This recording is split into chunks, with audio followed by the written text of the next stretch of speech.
Before you buy your next smart device, there's something manufacturers desperately hope you'll never discover. That just works promise is built on infrastructure requirements they don't mention, protocol conflicts they won't explain, and privacy vulnerabilities they'd rather you ignore. I'm Chelsea Miller, and I've spent years documenting exactly what breaks smart homes before they even get started. You're listening to the Smart Home Setup Podcast. Quick heads up before we get going. Everything you're about to hear is researched, written, and verified by real humans who actually build and test these systems. But the voice reading it to you is AI generated. We're just being transparent about that up front. If you've been listening for a while, thank you. Seriously, your time is valuable, and I'm grateful you spend some of it here. If you're new, welcome aboard. We release new episodes every Monday, Wednesday, and Friday, and we cover the stuff that manufacturers conveniently leave out of their quick start guides. Today, we're getting into the hidden smart home installation checklist, the things you need to verify before you buy another device. Let's get into it. This checklist covers the technical groundwork, compatibility verification, and privacy assessments you need to complete before purchasing devices. It's designed for anyone building a privacy-first smart home who wants to avoid the ecosystem lock-in traps and cloud dependencies that plague mainstream setups. Now let's talk about network infrastructure requirements. Your network architecture determines whether your automation runs locally or becomes another surveillance endpoint. These requirements aren't optional, they're foundational. First up, you need a dedicated VLAN or isolated network segment for IoT devices. This segregates smart home traffic from personal devices to prevent lateral movement if a compromised bulb gets exploited. Your router needs VLAN support, and here's the problem. Most consumer routers don't have it. Consider upgrading to a pfSense or OpenSense setup if you're serious about isolation. This prevents your smart plug from accessing your NAS even if the manufacturer pushes malicious firmware. Next, run a local DNS server with custom block lists. Pi-hole or AdGuard Home lets you intercept and block cloud-dependent device communications. I documented 847 blocked connection attempts from a single supposedly local Z-Wave hub over 24 hours, all targeting analytics domains. Without DNS-level blocking, local control is just marketing fiction. You'll also need an uninterruptible power supply for network equipment. Your automation hub, router, and PoE switches need consistent power.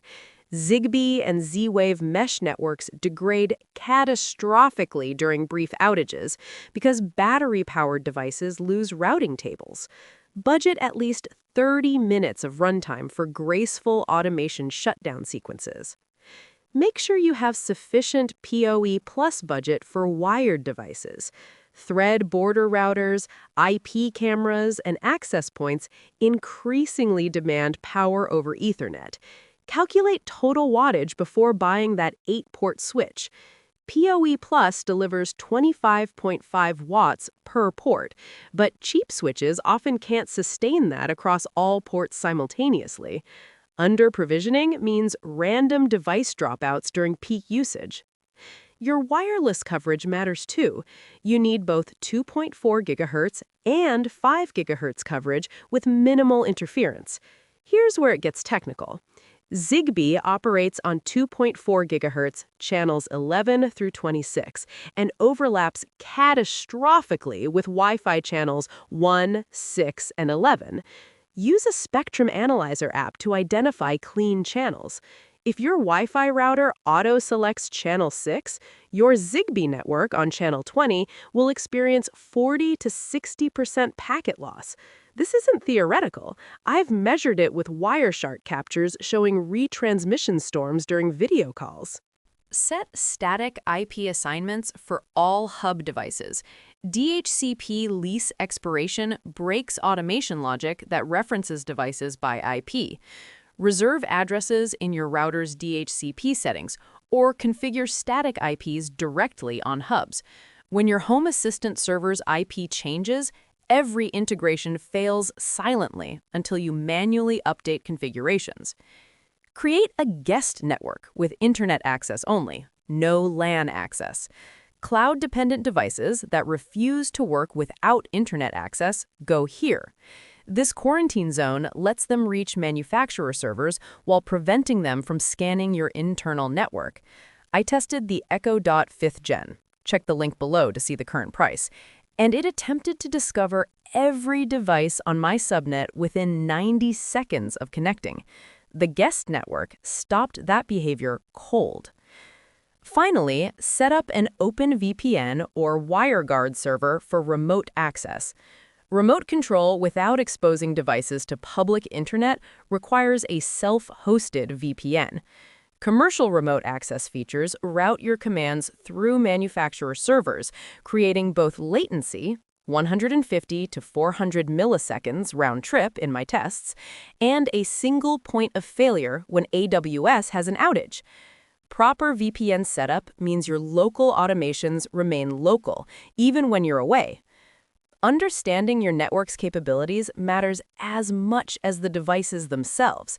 If you're planning subscription-free security cameras, inadequate network infrastructure will sabotage local recording and trigger false connectivity issues that manufacturers will blame on your setup.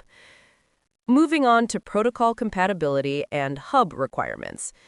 Mismatched protocols are the #1 reason smart home installations fail.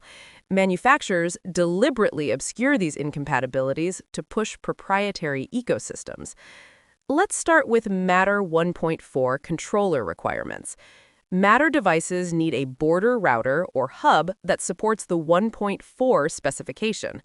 Older Matter 1.0 or 1.1 hubs won't expose device commissioning for sensors or energy monitoring features added in 1.4. Check firmware versions before purchasing. Most 2024 hubs require updates that manufacturers aren't advertising. Your Zigbee Coordinator firmware version matters more than you'd think. Not all Zigbee 3.0 coordinators support the same device types. Door locks often require specific clusters, like closures.doorlock, that cheap USB dongles don't implement. I've tested 11 Zigbee coordinators. 4 failed to pair the Aqara Smart Door Lock U100, check the link below to see the current price, and it attempted to discover every device on my subnet within 90 seconds of connecting. The guest network stopped that behavior cold. Download the device's ZCL documentation, that's Zigbee Cluster Library, and verify your coordinator supports required clusters before buying. Here's something that catches people off guard. Z-Wave Region Frequency Lock. Z-Wave devices are region-locked by radio frequency. U.S. devices operate at 908.4 MHz. EU controllers at 868.4 MHz. You can't mix regions, and Amazon listings frequently misrepresent device frequencies. Verify the frequency explicitly before importing devices or buying used equipment. Thread border router mesh coverage needs planning. Thread devices self-heal through mesh networking, but you need one border router per 1,500 to 2,000 square feet. That could be an Apple HomePod Mini, Google Nest Hub 2 Gen, or standalone Thread router. Walls and metal studs degrade signals. Expect 30 to 40% range reduction in real homes compared to manufacturer claims. Map your border router placement before buying endpoint devices. If your Thread network drops packets, your motion-detected lights-on automation introduces 2 to 4 second delays instead of sub-200 millisecond response times. Most smart plugs, bulbs, and switches don't support 5 GHz networks. They're 2.4 GHz only. If your router uses a unified SSID for both bands with aggressive band steering, devices will fail initial setup. Create a separate 2.4 GHz SSID with band steering disabled during pairing, then hide it after setup completes. This solved pairing failures on 80% of the supposedly defective devices I tested. Pay attention to hub maximum device limits. Manufacturers rarely advertise when you'll hit device limits. Zigbee coordinators typically support 30 to 50 direct children before requiring router nodes. Z-Wave has a hard limit of 232 nodes per network. Home Assistant can theoretically manage thousands, but database performance degrades noticeably above 500 entities without PostgreSQL optimization. Plan your device density before committing to a hub. Cross-protocol automation latency is real and measurable. Automations spanning protocols introduce delays.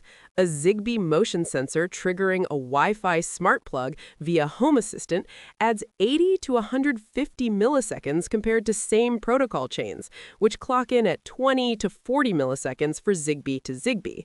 If you're building lighting automations where latency matters, keep the entire chain on one protocol.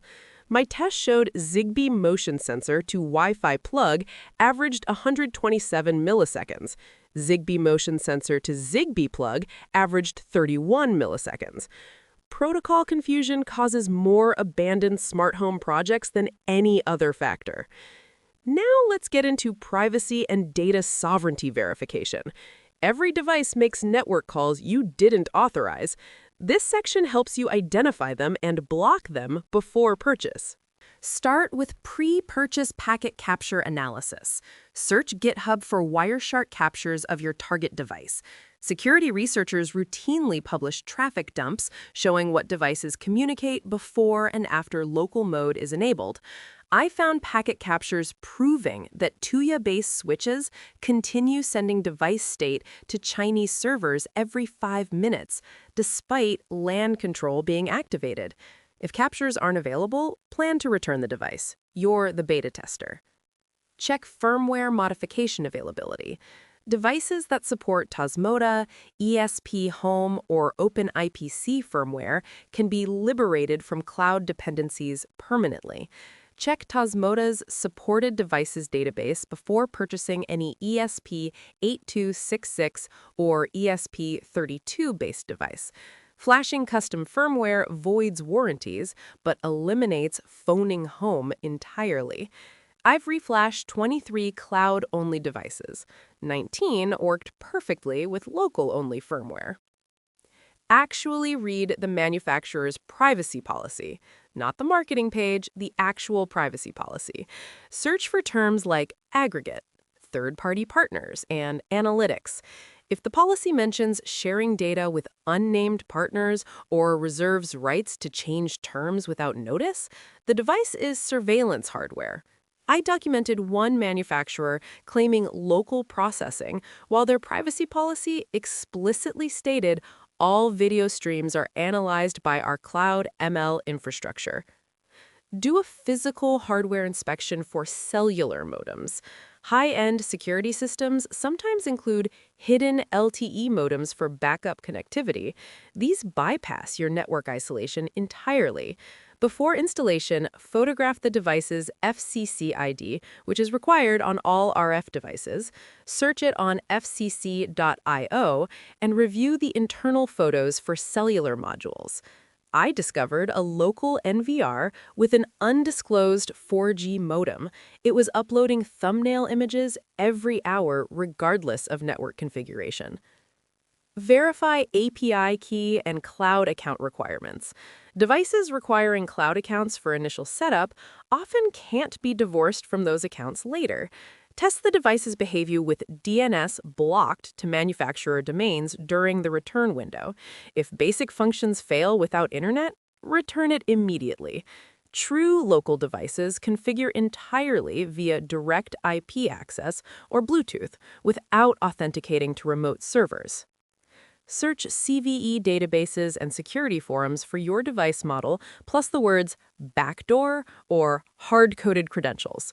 Manufacturers routinely ship devices with undocumented admin accounts. If your device has known backdoors and hasn't received firmware updates in 18+ months, it's abandoned malware waiting to be exploited. This isn't paranoia. IoT botnets are built from devices with these exact vulnerabilities. Check local storage encryption implementation. Cameras and NVRs claiming secure local storage often write unencrypted video to SD cards or NAS shares. Extract the storage media and attempt to read files directly. If you can view footage without authentication, so can anyone with physical access. Real encryption requires password-protected playback, not just network login. For cameras, verify RTSP or ONVIF support. IP cameras without RTSP streams lock you into manufacturer apps and cloud services. Verify RTSP URL availability before purchase. Manufacturers frequently disable this in firmware updates to force cloud subscriptions.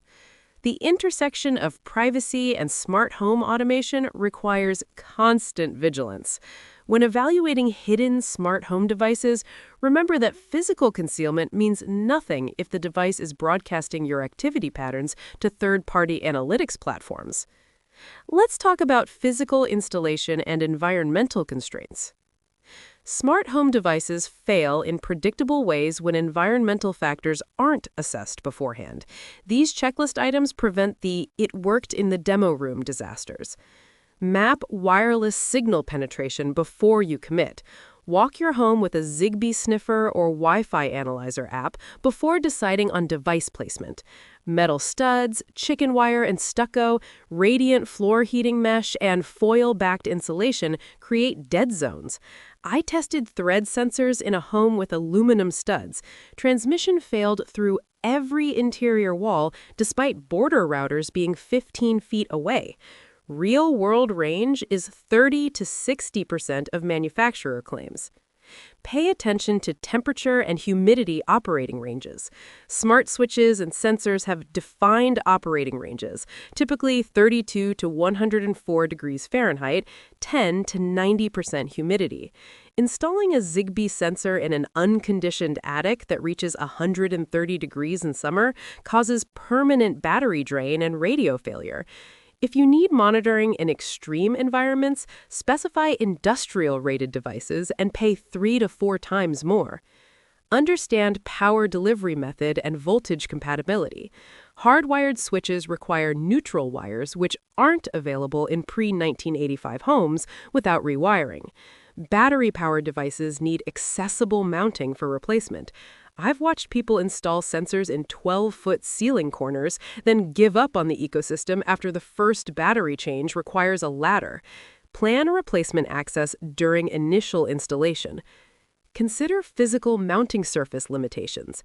Adhesive-backed sensors fail on textured walls, glossy paint, and porous brick within 2 to 6 months. The Aqara Motion Sensor P1, check the link below to see the current price, uses 3M VHB tape that works beautifully on smooth drywall, but slides off textured surfaces under 90 days. Test adhesion on your actual wall finish, or budget for screw mounting and wall anchors.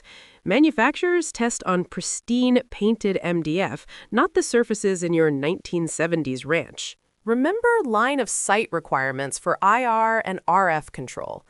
IR blasters for controlling non-smart devices need unobstructed line of sight. That hidden installation behind cabinet doors blocks all functionality.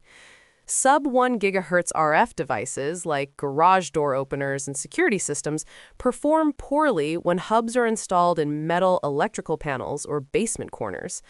Measure actual signal strength with vendor apps before finalizing hub placement. Plan cable routing and wire management access. PoE cameras and wired sensors need concealed cable runs. Drilling through fire-rated walls requires specific fittings to maintain fire code compliance.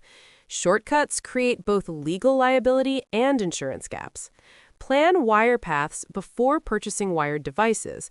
I've seen $4,000 of outdoor cameras returned because the homeowner couldn't route cables without exposing them to UV degradation. Verify waterproofing and outdoor ratings. IP65 ratings mean water resistant, not waterproof. They fail under sustained rain or snow accumulation. For true outdoor use, specify IP66 or IP67 with UV-resistant housings. Mount outdoor devices under eaves when possible.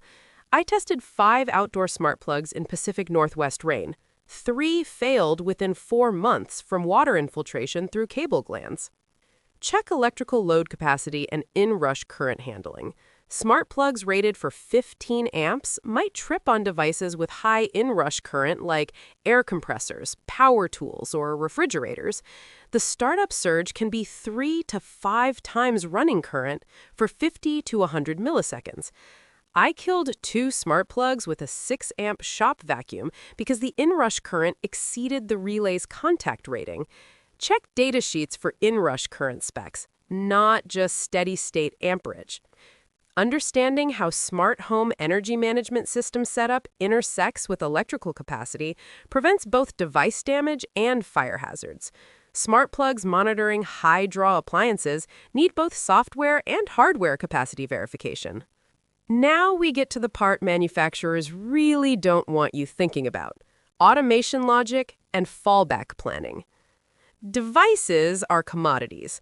Reliable automation logic is what separates functional smart homes from expensive frustrations.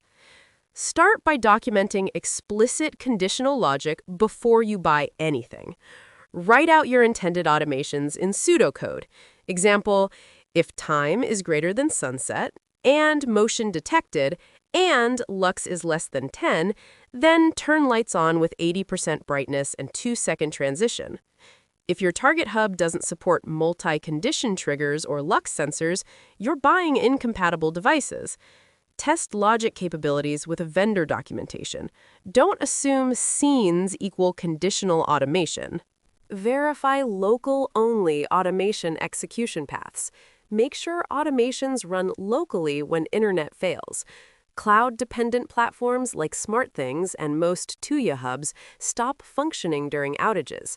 I tested this by blocking WAN access on my router. True local hubs, Home Assistant and Habitat, continued automations flawlessly. Cloud hubs failed within 90 seconds. Your smart lighting shouldn't require AWS to be operational. Understand state persistence after power failure. What happens when the hub reboots? Do devices remember their last state, or do all lights turn on at full brightness at 3 a.m. when power flickers? Z-Wave devices typically restore previous state. Cheap Wi-Fi bulbs often default to on. Configure power on behavior explicitly. Test this during the return window. Cut power to your hub and observe what recovers automatically. Build in manual override mechanisms. Smart switches that completely replace physical switches create single points of failure. When the hub crashes or updates fail, you're locked out. Choose smart switches with manual control, a physical button or toggle that works without hub connectivity. I require all critical lighting, entry, stairs, bathrooms, to have manual overrides. Automation is convenience, not dependency. Measure network latency and automation timing. Automations spanning multiple devices introduce cumulative latency.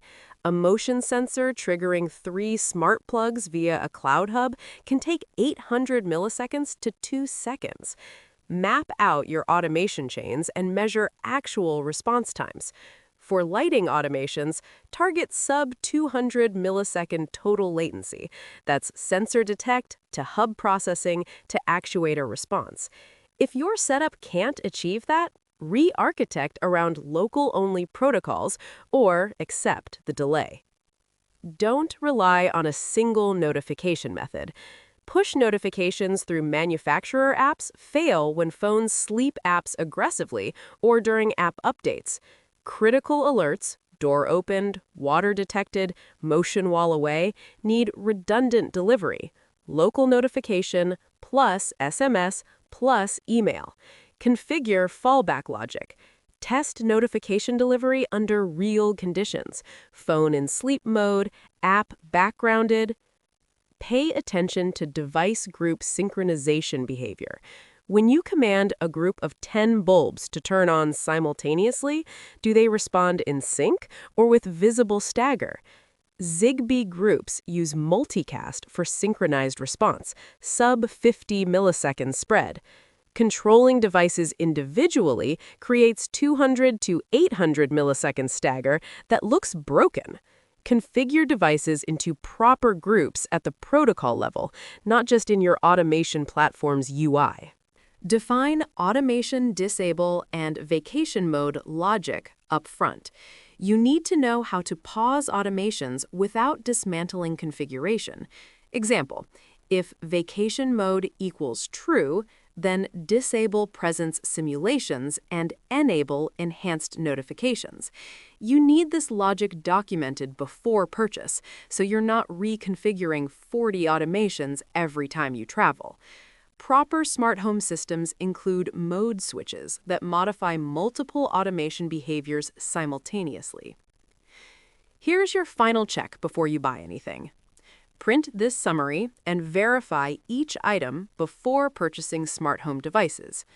For network requirements, isolated VLAN or network segment configured, local DNS blocking operational, UPS protecting network equipment, PoE budget calculated and sufficient, static IPs assigned to all hubs, guest network configured for quarantine devices, VPN server configured for remote access. For protocol compatibility, hub firmware supports device protocol version, region frequency verified for Z-Wave devices, Zigbee coordinator clusters confirmed compatible, thread border router coverage mapped, 2.4 GHz SSID available for Wi-Fi devices, device count within hub capacity limits, cross-protocol latency acceptable for your use case. For privacy verification, packet captures reviewed or return plan ready, custom firmware availability confirmed, FCC filings checked for hidden radios, DNS blocking tested during return window, known vulnerabilities researched, RTSP or ONVIF support verified for cameras. For physical installation, signal coverage verified with spectrum analyzer, environmental conditions within operating range, neutral wires available for hardwired switches, mounting surfaces tested for adhesion, cable routing planned with access maintained, outdoor ratings appropriate for exposure, electrical capacity verified with inrush current. For automation planning, conditional logic documented in pseudocode, local-only execution confirmed, power-on behavior configured appropriately, manual overrides available for critical devices, latency measured and acceptable, redundant notification methods configured at device level, device groups configured at protocol level, vacation mode or pause logic defined. This hidden smart home installation checklist represents the difference between functional automation and expensive e-waste. Use it.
Local-only systems like Home Assistant, Habitat, and properly configured Zigbee or Z-Wave networks continue running all automations during internet outages, but cloud-dependent platforms like most manufacturer apps, SmartThings, and Tuya-based systems stop functioning within 30 to 90 seconds because they route all commands through remote servers even when controlling devices on your local network. How do I know if a smart device will work without requiring cloud access? Before purchasing, search for the device model on local control forums like Home Assistant community boards or the Home Automation subreddit. Verify it supports RTSP for cameras or local API access. Check if custom firmware like Tesmoda or ESP Home is available, and test cloud connectivity blocking during the return window by blocking the manufacturer's DNS settings and confirming all functions still work. Here are my final thoughts. The hidden smart home installation checklist above isn't paranoia. It's documentation of the gaps between marketing promises and operational reality. Every item emerged from watching devices fail in ways manufacturers insist are impossible, then reverse engineering why.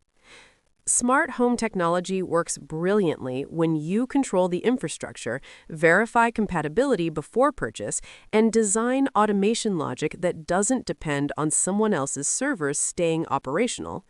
The checklist approach forces you to make these assessments before you've invested money and installation time. I rebuilt my entire smart home twice after discovering that local control was a fiction maintained by selective DNS responses and undocumented API calls. The third iteration, built using this checklist methodology, has run for 18 months without a single cloud dependency or forced firmware update bricking functionality. Your home's automation should answer to you, not to quarterly earnings calls at AWS. Use this checklist to make that a reality instead of an aspiration. That wraps up this episode of the Smart Home Setup Podcast. Thanks for listening. We've got new episodes coming out every Monday, Wednesday, and Friday, so there's always something new. If you found this helpful, I'd really appreciate it if you could leave a 5-star rating and write a quick review. That's genuinely how other people who are trying to build privacy-first smart homes find the show, and it makes a real difference. And if you haven't already, hit subscribe or follow so you get notified the second a new episode drops. I'll catch you in the next one.